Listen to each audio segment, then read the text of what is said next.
Hi, welcome to Mental Health Monday Check-ins with Jamie Lynn. I am Jamie Lynn. So this week, I want to talk to you about how you can implement some fun, I have notes here, bear with me, fun and functional mental health wellness program ideas for your group. So this could be for your group of friends, a group that you volunteer with, at work, something you can do with your employees, something you can do with your family if you're going on vacation and you're having like a family get together. These are just some fun mental health wellness ideas to do because we all need some ideas on how we can have some, positive fun. So one idea is tea time.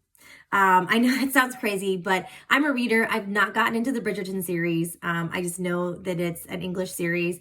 And so when I think of tea time, I think of, England and having tea. But host a tea with your friends or your group or whomever, and encourage everyone to disengage from whatever is bothering them and be present, and just have tea. And then maybe consider making this a regular weekly occurrence. If that's something you can do, have a tea time once a week or once a month, or maybe at work once a quarter, where you disengage from work and you don't think about your responsibilities and deadlines and projects, and you just have tea time. How fun does that sound? One of my favorites is book club. I use this app called Litzy, and it's book reviews. And it's Litzy, where books go to make friends, I think is their slogan. I don't know, but my handle on there is all the book clubs. Because I love to read, and really I like to read and then engage with other people and talk about my feelings, what I thought about the book, the pluses, the minus, the impacts if there were any. And I love to hear others' take on it as well. Because oftentimes I'm an outside the box thinker, so I can get stuck in my own head, and I really like to hear what other people have to say. So you can learn from each other. So do a book club. And so right now I have one here at the Base Force Station that we are trying to meet monthly. It's really hard right now. We're in summer. People are coming. People are going. We have block leave coming. We're home with kids. We're still reading. We're just not meeting as often as we should.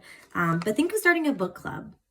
Plan a peaceful planting project, right? So bring some green into your life. Again, I don't have a green thumb, but this is something I love to do is plant. My porch is covered with plants and green. Well, it's mostly green when I'm here. When I'm on vacation, it kind of goes brown, but I do have a friend that helps keep them up.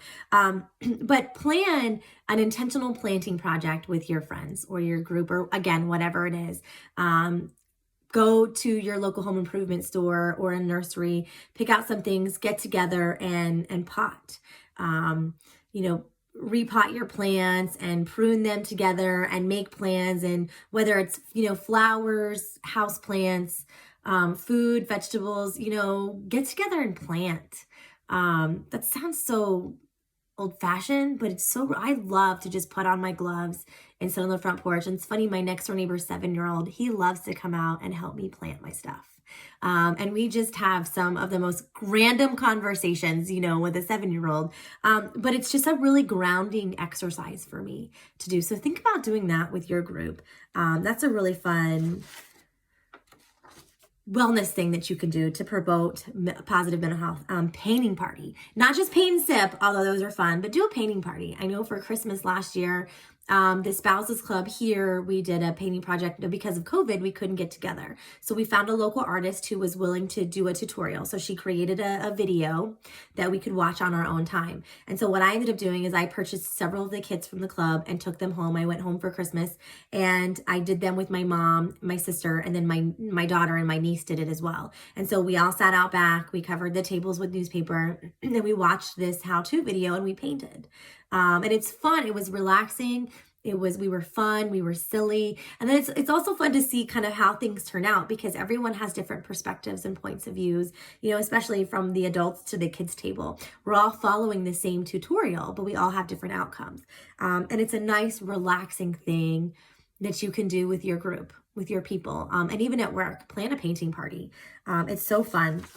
Volunteer day at an animal shelter. Now I have allergies. You can hear them. We still have this kitten. I'm mostly getting used to him now, but volunteering in an animal shelter would be more stress for me than it's worth it. But there's so many people out there who don't have allergies. And that's one thing my niece, I'm going to talk about my family a lot because they're my family. I have my niece is going to be 10 this year and she loves animals. And my mom will take her to the shelter just to be with pets. And now they call ahead and they make sure it's okay. And they're like, listen, we're not adopting, but we're here to spend time with the cats. And sometimes it's not okay for them to come in, but there's been more than one time. I took them last year when COVID hit and I went home. I took my niece and my daughter and my son, and we just hung out in the cat room for about an hour or so and just played with the cats. And this was it was really good for these cats to have some interaction, but it was really good for us because, animals, I did a video on this a few weeks ago. Animals bring so much positivity to our lives and can really improve your mental health. So consider volunteering in a shelter. Now, you might not get to play in the cat room, so volunteering might involve shoveling some not so fun stuff and cleaning cages, but doing something for the sake of someone else. And these animals, they can't repay you. So doing something for someone who can't repay you can be really fulfilling.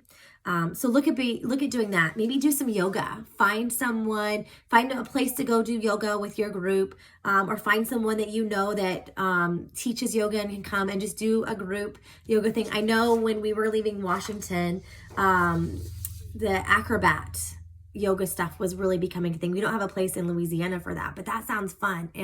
Was it aerial yoga or something? I don't know. But a day of yoga, or maybe another exercise. If you know someone who does Tai Chi, I've never done that, but that might be something that could be really fun, really relaxing, kind of get you out of your normal daily grind. Is really the point of all of this. The point of me coming up with these ideas and things for you to do is to get you out of your daily grind, get you away from stress, kind of restart, so to speak, and get yourself in a better positive headspace. And that really helps. Long term, an idea is 30 days of gratitude. I have a journal that I use. I think I've talked about it. It's a weekly journal that I do. It's 52 weeks of calm. But you could do 30 days of gratitude. And there's also plenty of apps that can help you. I use the Calm app. And so I do how am I feeling is what I usually do, but they have what are you grateful for? What are you thankful for? But keep a journal and do 30 days of gratitude. What are you thankful for? And then share that or don't share that. But it can be fun to share that. And you don't have to be serious all the time. You can be silly. Like, I'm grateful that I found a taco truck today. We had taco night at home last night, but think about that. Something fun at work that you could do for your employees to kind of like give them a break is do a chair race, right? Do safety, make sure that everything's okay. But how much fun could that be to have a bunch of adults acting like kids, racing their chairs down the hallway? That can really reset the tone of your group, and just be a lot of fun. Those are just some ideas. You can go online and Google, but I thought I'd give you a head start. What are you going to do? I said that really loud, didn't I? I hope you have a great week. I'm on a new spouse club board, and I'm going to suggest some of these as some team building for our group so that we can have some fun and get to know each other and have some positive mental health outcomes as a result. See you next week.